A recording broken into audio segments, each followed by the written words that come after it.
trabajar o que van a concurrir a esos espacios. O lo podemos tener al revés, lo podemos tener en cantidad de personas que están ocupando determinada superficie. Por ejemplo, podríamos tener una expresión de 0,5 personas por metro cuadrado, es decir, que vamos a tener una persona ocupando un espacio de 2 metros cuadrados. O sea, el factor de ocupación puede aparecer en metros cuadrados por persona o en personas por metro cuadrado. Entonces, volviendo a la definición que teníamos recién, vemos que el número de personas se obtiene dividiendo la superficie de la planta baja, o sea, estamos dividiendo, supongamos que tenemos una superficie de 100 metros cuadrados, ¿no? Y lo vamos a dividir por el factor de ocupación. Entonces, el factor de ocupación en este caso tendríamos en metros cuadrados por persona, el resultado me va a quedar en cantidad de personas que pueden estar ocupando esa superficie de 100 metros cuadrados, ¿no? En definitiva, lo que queremos determinar es el número de personas. Entonces, como una escalera sirve de circulación para distintos niveles en un edificio en altura para calcular las dimensiones de la escalera que va a servir a ese edificio, tenemos que tener en cuenta la superficie de hasta 3 niveles por arriba del espacio que estamos dimensionando. Entonces, supongamos que nosotros tenemos una planta baja donde arranca una escalera que va a servir a un primero, segundo y tercer piso. Y allá arriba tenemos, supónganse, una escalera que ya ahí sería, podríamos acceder a través de una escalera más angosta de servicio, porque solamente la finalidad de la azotea es acceder al tanque de agua, a la sala de máquinas. Entonces, en esa escalera que va a estar sirviendo a 3 pisos más una planta baja, las dimensiones de esa escalera van a estar en función de la suma de las superficies de los 3 niveles que están por arriba de la planta baja. Vamos a un edificio de 6 pisos. Entonces, tenemos que empezar de arriba hacia abajo. Entonces, en el tercer piso estaría llegando la escalera que sirve al cuarto, al quinto y al sexto piso. Entonces, para dimensionar, supónganse, el ancho que va a tener la escalera que llega al tercer piso, vamos a tener en cuenta la suma de los 3 de arriba, cuarto, quinto y sexto. Para dimensionar el ancho que llega al segundo, vamos a tener en cuenta los que están por arriba, tercero, cuarto y quinto. O sea, siempre considerando 3 niveles por arriba de la planta a la cual estamos sirviendo. Puede ser que un edificio, todos los pisos tengan igual superficie, o puede ser que haya plantas mayores. Entonces, si hay plantas mayores, se consideran esas que tienen más superficie. Entonces, ¿cuál es el objetivo que estamos persiguiendo? Determinar la cantidad de personas en un edificio público donde concurren muchas personas, ya sea a trabajar o porque son oficinas y que concurren público en general, porque queremos determinar qué ancho va a tener la escalera. Entonces, puede ser que el código toma este valor, 280 personas, ¿no? Puede ser que el número de personas a las cuales sirve esa escalera sea inferior a 280 personas. Entonces, el ancho de la escalera se va a calcular con esta formulita, 0,008 metros por el número de personas, ¿no? Puede ser que el número de personas no sea muy grande y nos dé un valor que sea, por ejemplo, de 1 metro. Entonces, si nos da un valor inferior a 1,20 m, siempre como mínimo vamos a tomar 1,20 m. ¿Para qué? Para un edificio público donde concurren muchas personas. En el caso de escaleras que pueden comunicar solamente niveles dentro de lo que es una vivienda, ¿no? el ancho se reduce a 0,80. En general se recomienda arquitectónicamente que las escaleras como mínimo tengan 90 centímetros. El código permite 80, pero una escalera de 90 es más cómoda de transitar.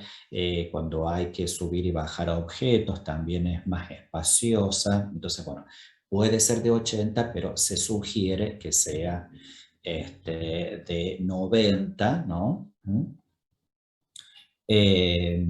En el caso de un edificio de viviendas.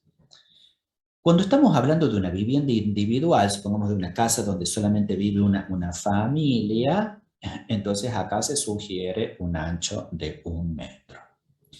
Y después aparece esta otra fórmula. ¿Qué pasa cuando el número de personas supera las 280? O sea, cuando hacemos ese cálculo, ¿no? Para ver entre la superficie y el factor de ocupación que va a tener ese local, hacemos esa relación y calculamos el número de personas y nos salen, por ejemplo, 350 personas. Bueno, ¿cómo vamos a calcular ahí el ancho? Aplicando 1,20 como mínimo, ¿no es cierto?, a lo que resulte de esta fórmula, 0,05 por n menos 50. Esta entonces sería la fórmula. Siempre vamos a tener 1,20 como valor mínimo.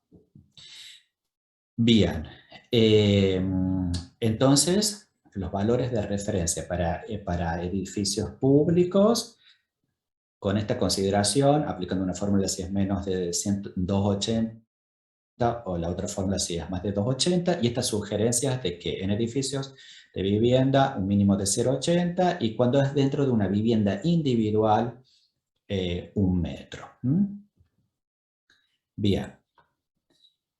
¿Cómo se va a medir ese ancho? Acá vemos en este dibujo que estamos tomando un ancho, pero vemos que en el caso del dibujo acá del medio o de la derecha aparecen estas barandas al costadito, ¿no? Que son las que sirven para que las personas se sostengan, ¿no? Los pasamanos. Entonces, el ancho libre de pasaje se va a medir entre el borde interno hacia el lado de la escalera que tienen los pasamanos. Si es que el pasamano puede estar o pegado, muy pegado a la pared, o puede ser que sobresalga. Entonces, si el pasamano sobresale más de 7,5 centímetros, ¿no? Ya el ancho se va a medir sobre la proyección de ese pasamanos sobre el zócalo. O sea, ¿por qué? Porque le estamos quitando ancho por la presencia del pasamanos. Entonces, o la medimos entre borde interno de zócalos o la medimos, en el caso que ya sea fuerte la presencia del pasamanos, entre bordes de pasamanos. Esta prescripción se considera cuando las escaleras son de tramos rectos, pero vamos a ver que hay escaleras que se denominan escaleras compensadas, donde el ancho de los escalones va variando. En este caso, se va a incrementar el ancho de la escalera en 30 centímetros. Bueno, acá vemos distintos tipos de escaleras. Esto, bueno, ya ustedes lo estuvieron viendo con la arquitecta, de un tramo, de 2 tramos con un descanso. Este espacio de descanso, generalmente, podemos tener, por ejemplo, que en esta de acá de la izquierda, de un tramo, venga un tramo en ascenso, después venga un rellano, que el rellano es sinónimo de descanso, y después se continúe. O sea, que no sea, porque bueno, como es un solo, de una sola, en un solo recorrido, digamos, solamente tenemos que se materializa el ascenso, bueno, es conveniente, si hubiera espacio suficiente, colocar un descanso intermedio, un descanso o rellano intermedio y luego seguir ascendiendo. En las de 2 tramos rectos siempre aparece, no, podría ser que acá tengamos algunos escalones compensados, pero bueno, o que haya esto esté dividido en dos, como estos ejemplos que tenemos acá. ¿Por qué? Porque a veces hay falta de espacio, entonces si nosotros acá, este descanso ocupa mucho espacio, entonces si lo dividimos en dos, acá podemos subir una contrahuella más, es decir, que podemos ascender un poquito más de nivel y ganamos altura. Bueno, acá tenemos 3 tramos de puestas imperiales, donde se sube por el medio y después se dividen en dos tramos. Bueno, 4 tramos cuando va girando. Después están estas de ojo central, es decir, que va girando alrededor de un semicírculo, de caracol, cuando va girando todo alrededor de un círculo, compensadas cuando la que tiene descanso se aprovecha ese espacio de descanso utilizando otros escalones. Bueno, y acá otras con distintos tramos. Obviamente siempre la escalera, en el caso de edificios en altura, está próxima a la caja de ascensores o comparten esa misma caja, o sea, se aprovecha la caja de ascensores y pegado se hace la caja de la escalera. O sea que se concentra la circulación vertical, ya sea de manera mecánica o a pasos, como sería en la escalera. Bien, ¿qué inclinaciones se le van a dar a las escaleras? En el caso de rampas o de declives, vamos a tener ángulos pequeños en el orden de 0 a 15 grados. En general, para el ascenso, por ejemplo, de lo que es una silla de ruedas para que se puede poder ingresar a edificios públicos, que es obligatorio, el ángulo tiene que ser de 6 grados, máximo 10 grados. Ya una rampa de 15 grados ya es una rampa con fines de trabajo, de ascenso, por ejemplo, de mercaderías, pero ya es una rampa que presenta mucha inclinación para ascenderla caminando o en silla de ruedas. Bien, después vemos acá que para escaleras fijas los mejores ángulos están acá en el orden de 33 grados, ya 45 grados es un ángulo muy fuerte y después ya más de 45 son escaleras de servicio, ¿no? Escaleras Entonces las escaleras interiores se encuentran en este rango, entre entre unos 15 grados y unos 45 grados como máximo. Perdón, entre unos 25 grados más o menos, porque acá tendríamos hasta 20, entre unos 25 y unos 45. Si tenemos ángulos suaves, por ejemplo, del orden de entre 20 y 25 grados, son escalinatas. Estas escalinatas lo que tienen es que tienen un ascenso más suave, pero son muy tendidas, entonces ocupan mucho espacio, ¿no? Estos son propios de los grandes ingresos a grandes edificios, ¿no? Las escalinatas. Y ya ángulos menores tenemos las rampas. Bueno, en función de los ángulos de inclinación van a aparecer las dimensiones de las huellas y de las contrahuellas. Se considera que un paso de 63, 64 es un paso normal que permite una caminata, digamos, cómoda, no forzada, es decir, que no, porque si fuera más largo habría que estirar más, ¿no es cierto?, el pie para alcanzar el próximo escalón, y si fuera muy cortita, ya es como este caso que tenemos acá, ¿no?, que el ascenso se hace mucho más forzado. Entonces, la idea del diseño de la escalera tiene que ver con desarrollar entre lo que se sube y lo que se avanza en horizontal, esta dimensión de lo que corresponde a un paso de 63 centímetros. Entonces aparece esa formulita con la cual ustedes deben haber calculado la escalera, que dice que dos contrahuellas más una huella en un edificio, por ejemplo, público, está en el orden de 63 centímetros, que es la dimensión de un paso. Si tomamos una dimensión más grande, por ejemplo, tomamos 65 o 66, ya es una vivienda de tipo residencial, o sea, a lo mejor de más categoría, donde podemos ganar un desarrollo más extenso, eh, porque, bueno, porque abunda el espacio, ¿no? Generalmente se trata de lograr la mayor economía con respecto al espacio.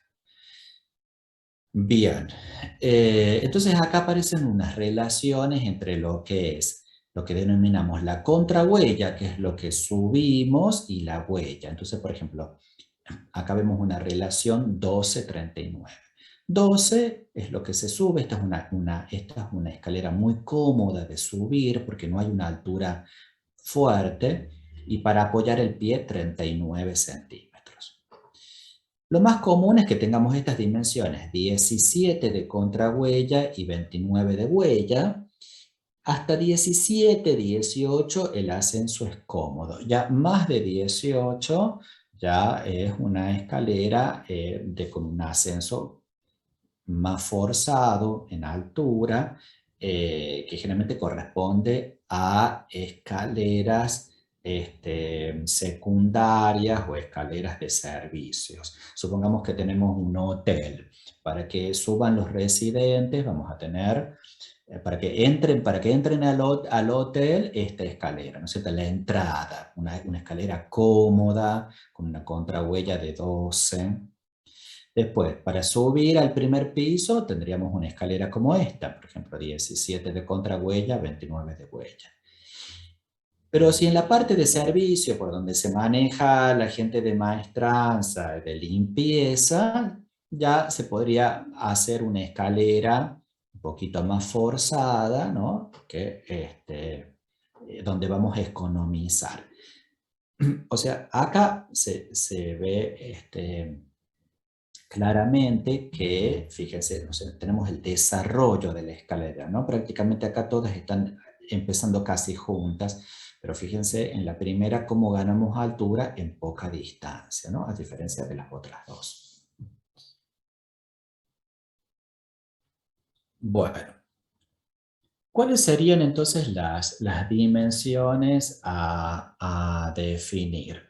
Bueno, en una escalera, lo que estuvimos hablando recién, ¿no? Hay que definir las dimensiones de los peldaños que van a estar constituidos por la huella y la contrahuella. Como partes de la escalera vamos a tener los descansos o rellano. El rellano generalmente se considera en una escalera de un tramo, o sea, subimos algunos escalones, tenemos un rellano que es una parte horizontal y luego seguimos ascendiendo. Es lo mismo, es un sinónimo de descanso. Los tramos de una escalera que no sean rectos, esto dice nuestro código de edificación, tendrán el radio de proyección horizontal de la zanco limón interno no menor de 0,25. Es decir que, fíjense que esta línea azul que aparece acá recibe el nombre de línea de zanca o de limón interior. Es decir, sería el borde interno que tiene nuestra escalera. También nosotros a este sector interno le llamamos ojo de la escalera, es decir, con una escalera de dos tramos, a ver si vemos acá un gráfico de dos tramos. Acá aparece como un ojo, ¿ven? Este sería el ojo de la escalera.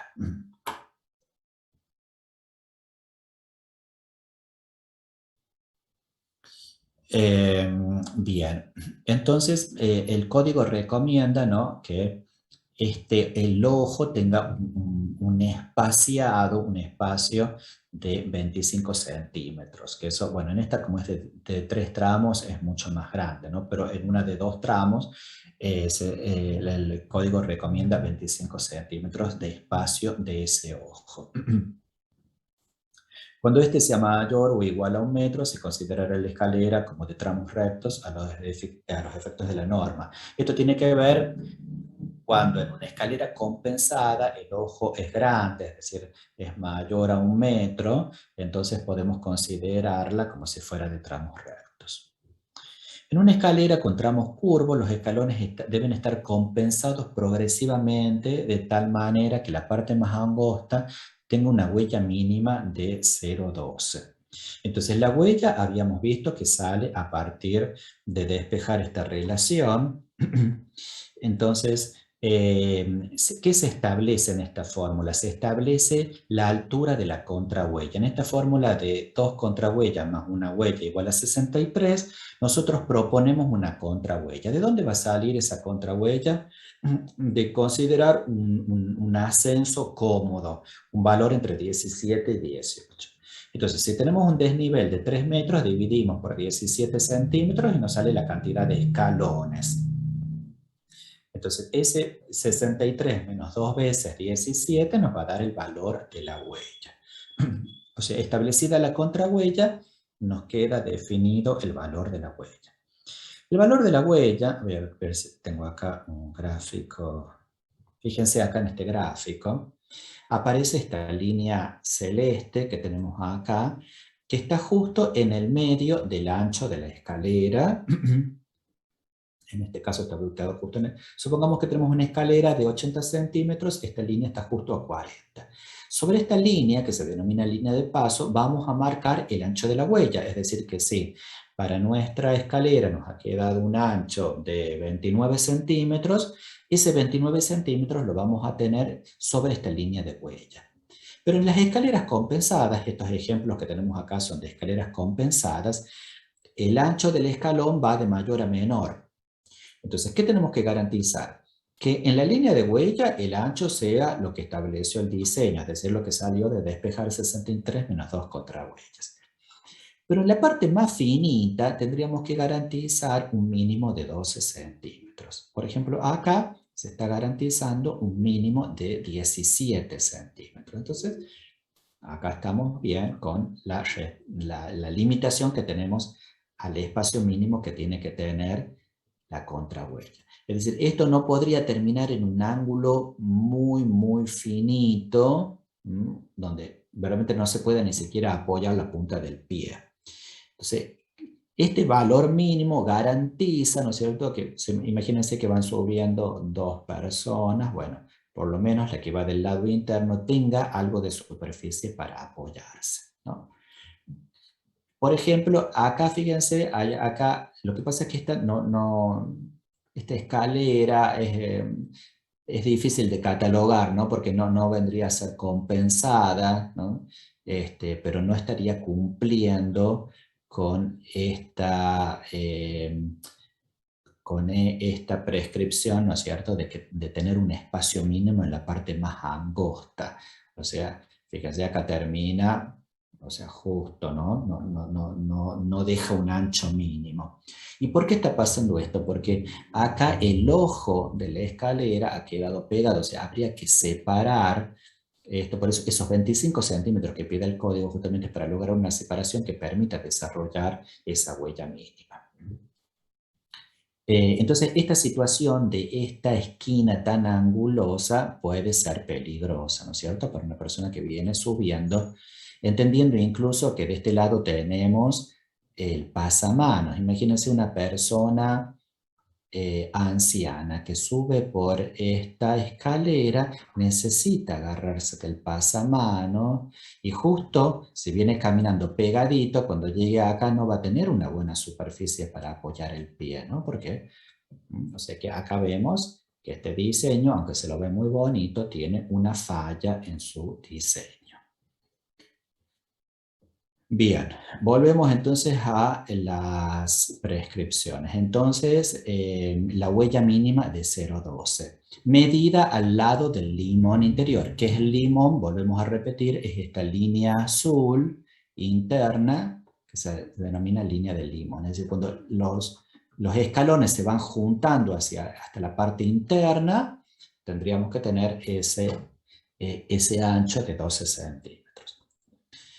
En toda escalera, la relación entre la huella y la altura del peldaño está dada por la forma 2 contra huella más huella igual a 61 a 63. Ya lo vimos ahí. Esto, la altura máxima de un peldaño es de 0,18 para que sea cómodo en un edificio de viviendas, y el ancho mínimo de la huella es de 0,26 para que el pie pueda pisar bien y asentarse sobre esa huella.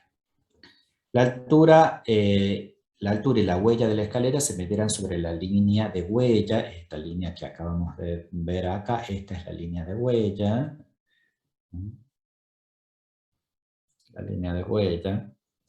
la cual correrá paralela a la zanja o limón interior en una distancia igual a la mitad del ancho de la escalera, sin superar los 60 centímetros. Es decir, que si la escalera tiene 80 centímetros, ¿a dónde vamos a estar? La línea de huella va a estar a la mitad, a 40. Si tenemos una escalera de 90 centímetros, va a estar a 45. Si tenemos de 1 metro, va a estar a 50. Si la escalera es de 1,20 m, va a estar a 60. Ahora, si tenemos una escalera que supera el 1,20 m, supóngase 1,40 m, la línea de paso va a estar a 60. O sea, no más de 60. O sea, se considera que es el espacio por el cual va a pasar una persona que va próxima a el borde interno, que es esta línea que acabamos de definir como línea de limón. Bueno, ¿qué más tenemos acá? La luz libre entre la huella y el cielo raso, viva saliente del mismo, no será menor a 2 metros. Es decir, una persona que va ascendiendo y tuviera acá otro tramo ascendente, la diferencia de nivel entre el peldaño y el nivel superior tiene que ser 2 metros para que no se vaya, cuando suba, no vaya a chocar la cabeza con la losa de la escalera que sigue para arriba, ¿no es cierto? Eso es lo que se denomina la altura de paso, ¿no? Que acá está esta altura de paso, bueno, acá está con este elemento que tiene que ser estos 2 metros. Bueno, las escaleras compensadas, entonces son estas escaleras que van reduciendo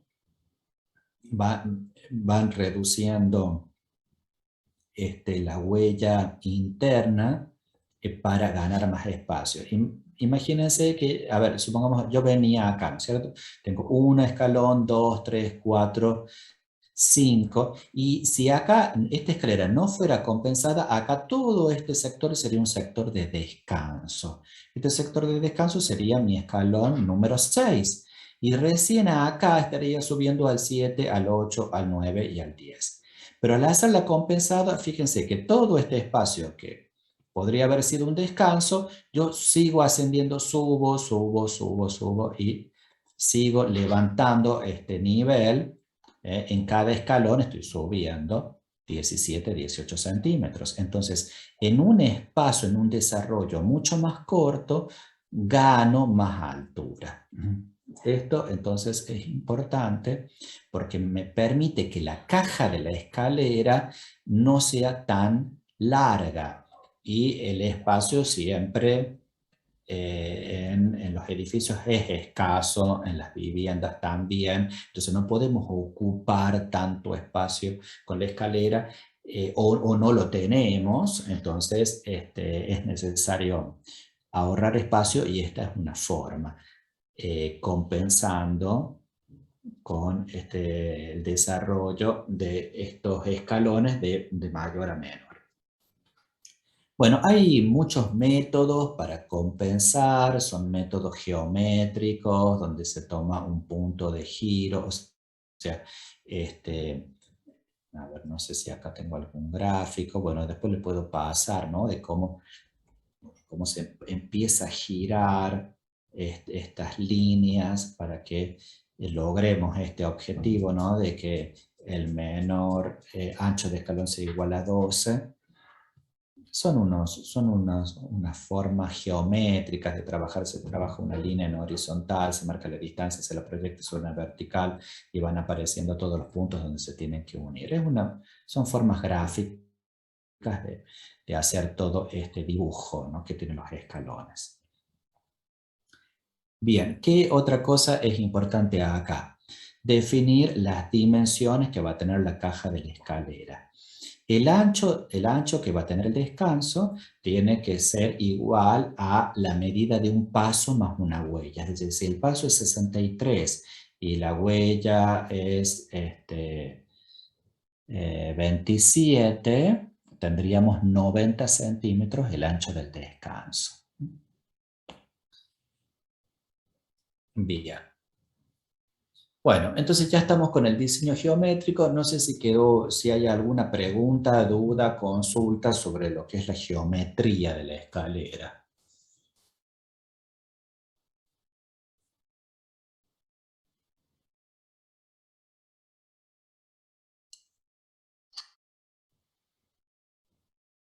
No, profe, ninguna Dí- duda. Dígame, lo escucho. Ninguna duda. Ah, ninguna duda, perdón, tengo una duda, escucha. Bien, bueno, seguimos entonces. Materiales. Bueno, esto que tenemos acá es también lo que establece nuestro código. Siempre nos estamos refiriendo al código de edificación. Los materiales deben ser obviamente incombustibles. Pensemos que una escalera es un lugar de evacuación en el caso de un siniestro, en el caso de algún evento. Eh, en la ciudad de La Rioja no tenemos una normativa especial que obligue a, digamos, a que los edificios construyan las escaleras de incendio. Eso sería lo óptimo. Ya en la ciudad de Córdoba, por ejemplo, ya las escaleras tienen la puerta vaivén, o sea, de que uno entre en una caja cerrada donde si llega a haber un incendio en el edificio, esa caja se mantiene aislada, digamos, de la entrada de gases y no se convierte en una chimenea de humo y permite que las personas puedan evacuar.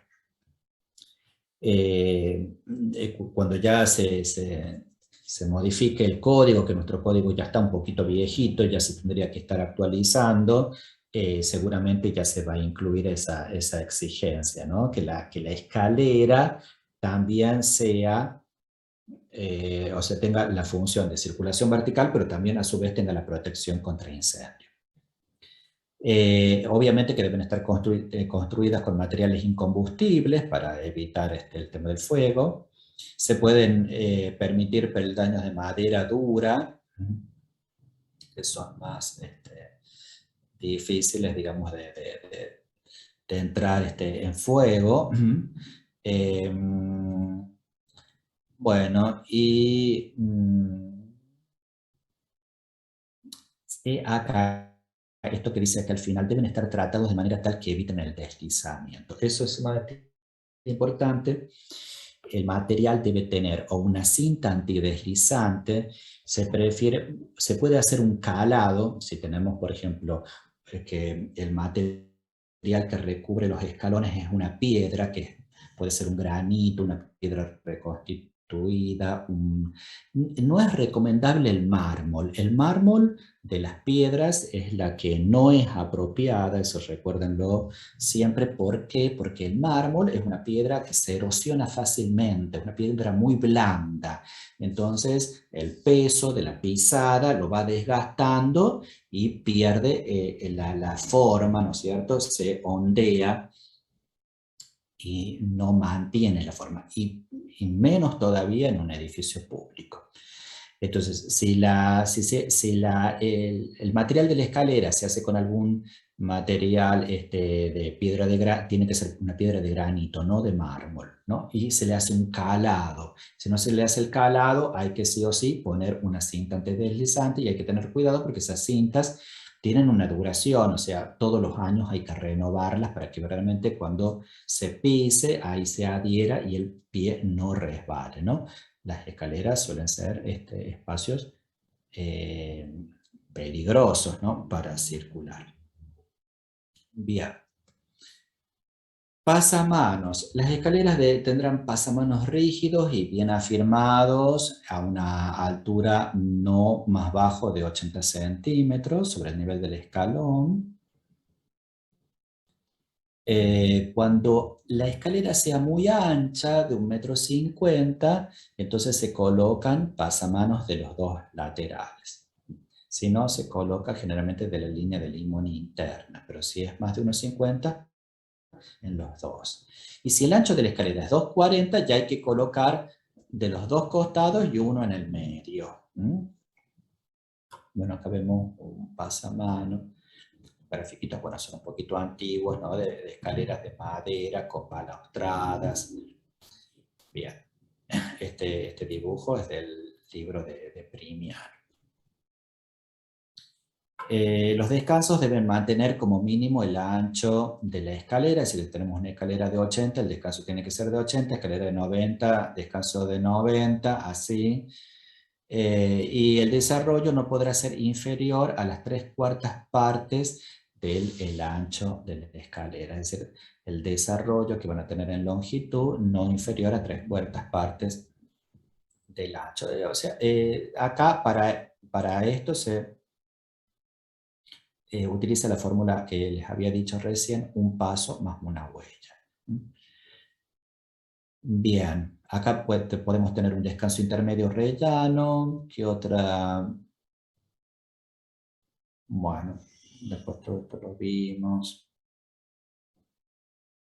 Bien, no hay nada para agregar acá. Distancias a la escalera. Cualquier punto de un piso no situado en planta baja estará dentro de una distancia de 25 metros de una caja de escalera. Es decir, que si nosotros tenemos un salón en planta alta, los puntos más alejados de ese salón deben estar a 25 metros de la caja de la escalera. Esto es para que, o sea, la caja de la escalera tiene que estar aproximadamente centrada en el edificio, para que todos los puntos puedan llegar a esa escalera con la menor distancia posible de recorrido. Si la caja de la escalera estuviera en un extremo, imagínense un edificio muy alargado y está en un extremo, entonces hay que circular por todos los locales, atravesar todo un local para poder llegar a la escalera. Entonces esto recomienda, ¿no?, que todo punto esté dentro de una distancia de 25 metros de esa caja. Los escalones que se proyecten en las entradas de los edificios, pasajes, puertas de pasaje no deben tener una altura mayor a 17,5 ni menor de 12. Creo que cuando estuvimos tratando el principio de la materia, el tema de que, por ejemplo, el acceso a una vivienda, yo les decía que puede ser que ganemos un poquito de altura en la entrada de una vivienda dando un escaloncito de 12 centímetros. No más ni menos, ¿no? 12 centímetros es una buena altura de acceso. Después en una escalera adentro, ya para pasar a otro piso, sí, 17, 17,5, 18. Cuando determinemos la altura de los escalones, vamos a poner medidas que nuestros albañiles puedan trabajar en obra. O sea, no vamos a poner medidas raras de, a ver, 17,28, porque ¿quién va a medir 8 milímetros en una construcción? Imposible. Entonces siempre vamos a redondear, ¿no es cierto? 17, 17,5, 18, ¿no? El tema de los milímetros se lo puede solamente considerar para alguna terminación. Bueno, hay que cortar una piedra, hay que cortar un cerámico, por ejemplo, para que ajuste la madera con respecto al marco, algún detalle de alguna moldura. En eso podemos llegar a trabajar con algunos milímetros, pero en la construcción las medidas siempre van a la mitad de centímetro. no vamos a trabajar con medidas que sean difíciles de reproducir en obra. Bueno. Cuando vienen dos escaleras, digamos que se encuentran en un punto, en un paliero de descanso y cuyas dimensiones, las escaleras con direcciones encontradas desembocarán en un paliero de descanso cuyas dimensiones sean la suma necesaria para cada una de las escaleras. Es decir, ese espacio de descanso que dijimos que como mínimo tenía que tener un largo igual a un paso más una huella, se duplica en función de cuando llegan dos escaleras a un mismo espacio, ¿no? No es que el descanso tiene que tener un solo ancho y compartirlo, sino que se duplica. Acá aparece una otra recomendación: no colocar ni puertas ni espejos en los descansos de las escaleras. Esto es en los descansos intermedios, ¿no? Los descansos intermedios.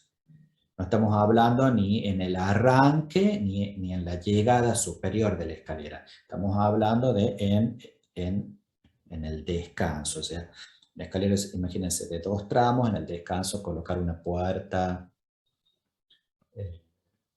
o un espejo, ¿no? Porque eso genera otra función en ese espacio que solamente es de pasaje, de descanso de la escalera. Bueno, y como para terminar, quiero que veamos estos esquemas de lo que es un encofrado.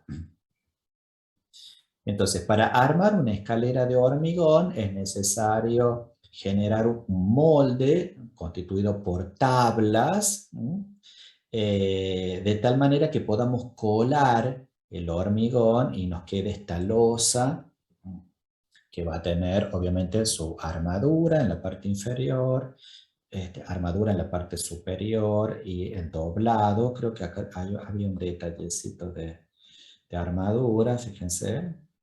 O sea, la armadura como es pasante y se engancha en el descanso.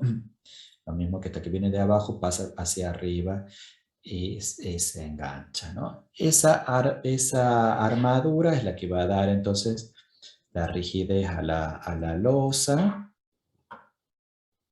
Y para que colar el hormigón y que el hormigón, digamos, vaya dando la forma a los escalones, se van a colocar estas tablas transversales para que se vayan definiendo las contrahuellas. Entonces, hay que clavar las tablas en los laterales de la escalera. Bueno, acá se ve una tabla de un lado, no está del otro lado para que no tape el dibujo.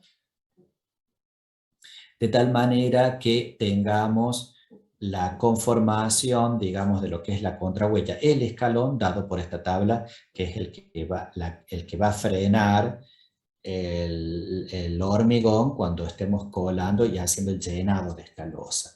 Entonces, estas tablas están separadas del tablero de fondo para generar la losa. Y en vertical definen la altura que tiene cada contrahuella y están separadas entre sí el ancho que tiene la huella.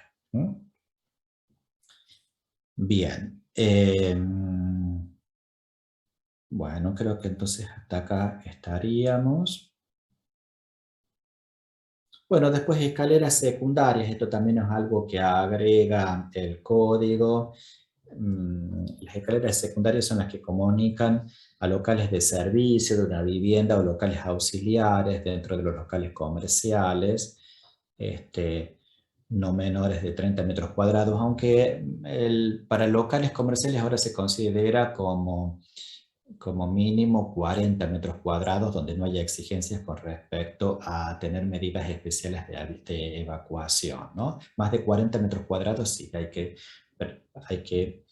hacer una planificación de los espacios de circulación y de evacuación para casos de incendios, de siniestros.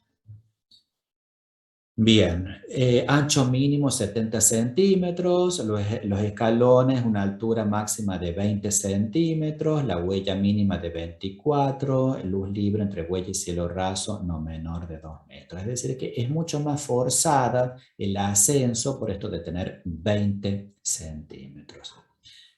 Podemos utilizar también escaleras tipo gato marinera, que son escaleras verticales para subir a azoteas. Esto para, bueno, para limpieza de tanques, limpieza de techos. Son escaleras de servicio compuestas por barrotes metálicos,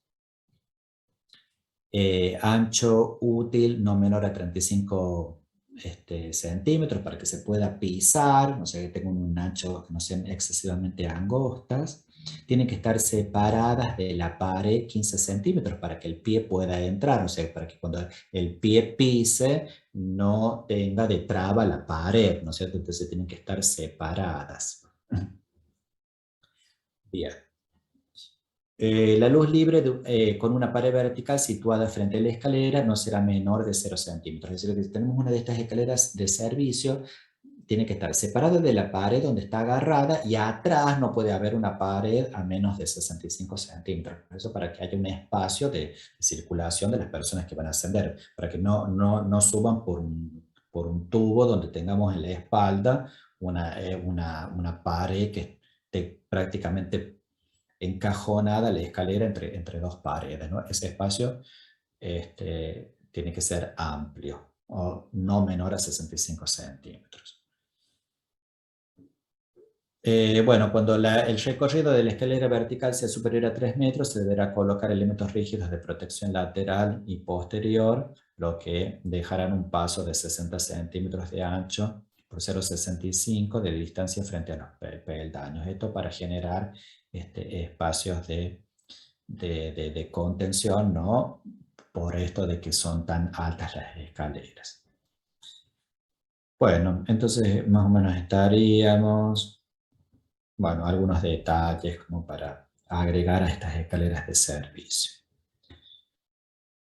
Bien, estaríamos entonces con lo que es escalera, principalmente todas las definiciones que hace el código, ¿no? Esto es lo más importante, saber determinar los anchos en función de la cantidad de personas, conocer cuáles son los elementos y sus dimensiones, las ubicaciones, cómo se toman esas medidas, cómo se toman esos anchos. Eso era lo más importante para destacar en esta clase. Ustedes ya hicieron el práctico, así que este tema ya están familiarizados. Solamente la intención era agregar algunos detalles más, ¿no? Porque no es lo mismo una escalera pública de más ancho con algunas otras prescripciones que una escalera para una vivienda unifamiliar. Bien, ¿alguna consulta?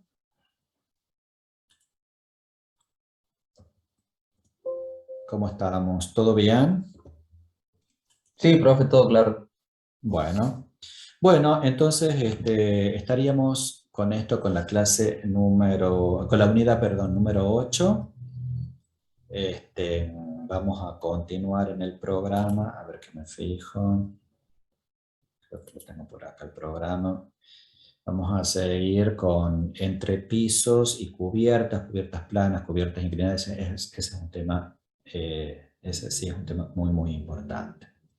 Bueno, estamos entonces hasta acá. Profe, Vamos a ver, nos volvemos a ver en 15 días porque el lunes que viene es feriado.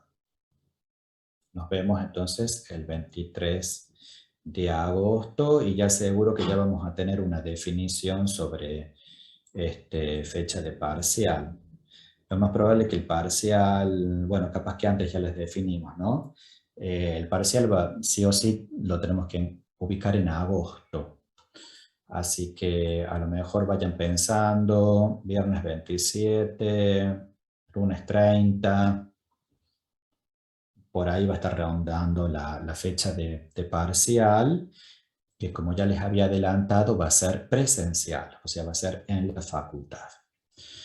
Bueno, muchachos y señoritas, estamos hasta profe, acá. ¿Alguna pregunta? ¿Todo no era bien? para decirle que que no alcancé a mandar el TP antes de las 8:30 y lo mandé 8:50 aproximadamente al mail de la cátedra. No sé si se lo tengo que enviar a su mail personal Ah, también. bueno, no, después la arquitecta me lo pasa. Ah, bueno, listo, profe, gracias.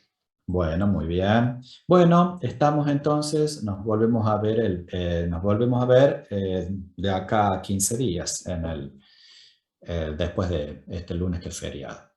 Hasta luego, que anden bien, que tengan buena semana. Igualmente, profe. Hasta luego. Luego, Chao, profe. chao. Nos Chao, vemos, profe. chao. Chao, que anden bien.